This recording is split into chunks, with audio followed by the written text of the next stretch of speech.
you. Hi, everybody. Thanks for showing up at this early hour. So I was asked to talk about whatever I want, and the reason was that about a year ago I held a talk at the Ethereum 10-year Jubilee meetup, where I was not all too positive all the time about, Ethereum, from a good place, obviously. And so I guess I'm invited to just share my thoughts on, how I see what's happening. I hope it's interesting. So it starts with a little bit of history. Being in crypto used to be really simple, at least when you joined early. You would just go to local Bitcoin and Ethereum meetups to find other lost souls who had really no, desire to have a normal job. And it was really a unique experience. I just shared two photos here. One, literally on the day the network launched, we had this big rainbow on the sky over Berlin. That was kind of cool. And then shortly thereafter, I was on an Ethereum meetup, and funny enough, Meinhard, who's standing there in front of the network dashboard of Ethereum, now sits here in the first row, so that's very cool. Hi, Meinhard. You were the leading miner, I think, on the Ethereum network back then, for like a few weeks. So it was simple to be in crypto because there was no moral implications, I feel, at all of doing this. It was a nerdy hobby. And I feel this has changed, and I want to just sort of linger a little bit on how it's different now to be in crypto. And I feel there are more ways than ever to do harm when you touch this technology. And to some extent, you should be able to harm yourself when you touch crypto, because you're only truly free if you can hurt yourself in whatever you do. But I think what none of us really had on the radar is the fact that just by swapping tokens on Base or using Coinbase to cash out, you're now paying for a military parade in the United States, right? That's kind of weird. I didn't expect this to happen, and obviously there's probably a lot of context why Coinbase did it, but in the end they still decided to sponsor a military parade. And I just remember how there was an ethos in crypto that was like universally shared, which is like, we don't like physical violence and the monopoly on violence by the state. So pretty awkward. Now, I want to raise the question, how can we reclaim Ethereum's future? And I just want to say off the bat that I don't have any answers either. I don't really know, but I have some opinions, like probably most of you, and so I'm going to share them. Since I started this space, everything was always very technical. I tried to condense it into a formula, what I think Ethereum could use more of instead of less for the next 10 years. And I sort of condensed it into humility, openness, and plurality. And I just want to share what I think these words could mean here.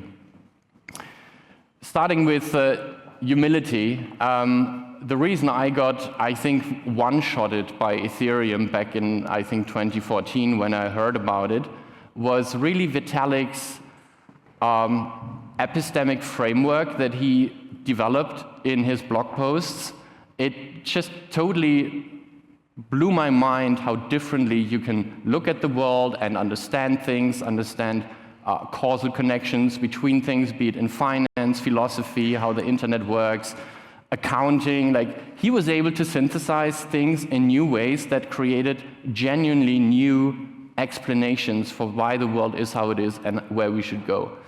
And today I feel we kind of forgot a lot of that, and we're like in this, to me, low IQ range of like fighting about cypherpunk and DeFi punk and the current thing punk, and I'm like, what the fuck is even cypherpunk? Like, is it even a good ideology to adopt? I mean, I don't know, I'm not a historian on cypherpunk, but when I read, my Twitter feed, it's everybody's saying, yeah, Ethereum should be more cypherpunk again, or now it should be DeFi punk. It's like, what the fuck is this even, And the best, I think, epistemic framework that I found in my, 40 years of being on this planet is what's being referred to as fallibilism, or a fallibilist mindset.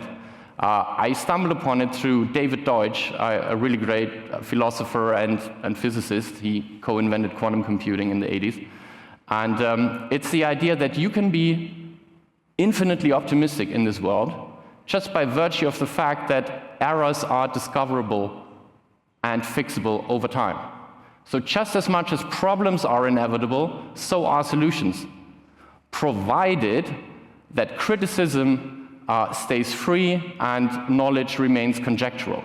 Meaning, as long as we stay immune to any kind of ideology, be it, socialist or fascist or cypherpunk or this punk, but we just stay epistemologically humble, we can solve every problem that comes our way in this industry. And I don't understand why we need to play this stupid game of trading one ideology for another. I just don't understand it.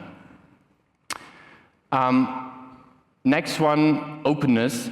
Obviously, Ethereum is an open network. I think Ethereum is one of the most open infrastructures you can find on the web to build on. Obviously, that's its premise. At the same time, I feel over the last 10 years, we've acquired some sort of neo-institutional rot throughout the industry, which means like this layer of professional careerists and middle managers who just gatekeep things, I think, in this ecosystem. So I don't want to go too deep into this because it's a complex topic and to some extent unavoidable, but I feel we have too much gatekeeping in Ethereum, and I think that might be part of the reason why other ecosystems seem to be accelerating faster at the moment, because maybe there's less gatekeeping in other places. Just putting that one out there. And lastly, plurality. This is something that sort of has been with me, lingering with me now for a while, and obviously there are books about plurality, and I'm far from an expert on this philosophical stream of plurality and so on, but I do think it's important. I want to mention it here. Here's a picture of David Clark. There's this famous interview, I think from 2012 or 14, or I don't know. He's being interviewed on Bitcoin. And in this short segment, he says, well, what I learned as the designer of TCP/IP is that all things that we think of as specifiable or technically constrained very quickly end up embedded in a social ecosystem, which in some sense defies the simplicity of the protocol that you've designed. And I feel in crypto and Ethereum, maybe specifically, we've always had this expectation that just by virtue of designing a simple protocol that has, some incentives maybe well aligned, we now solved, the real problem of rolling this out into the world. And we have not. And I feel Ethereum, if anything, should become more embedded in the world and, adopt a more pluralist mindset and not be so dogmatic, which goes back to this epistemic humility about, well, is it fully decentralized? Is it not fully decentralized? Does it follow this current dogma or that current dogma? I feel this has been holding us back now for too long, and I think we should be more open to various ways of doing things.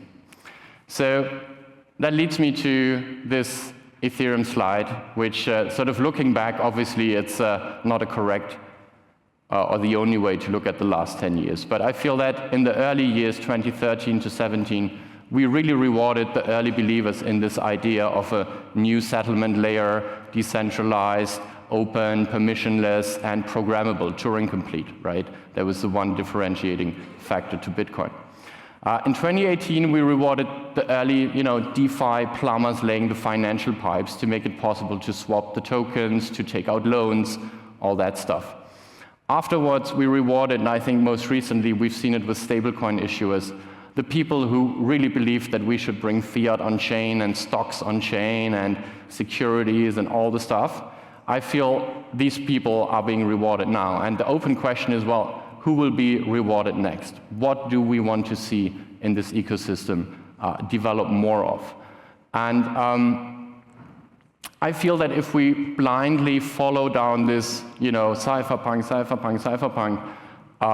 stuff, I'm not sure we're making the right decisions, because at least, and that's probably very debatable, but this idea of, trust no one, verify everything, only trust in the numbers, might lead us to build a low-trust society as opposed to a high-trust society. But I think we're all much happier as humans in high-trust societies. And there is this paradox in crypto where if you have a high-trust society, you probably don't need a decentralized ledger in the first place, right? You could do it, right? You could count stones like people did it thousands of years ago instead of, having some ledger in the cloud.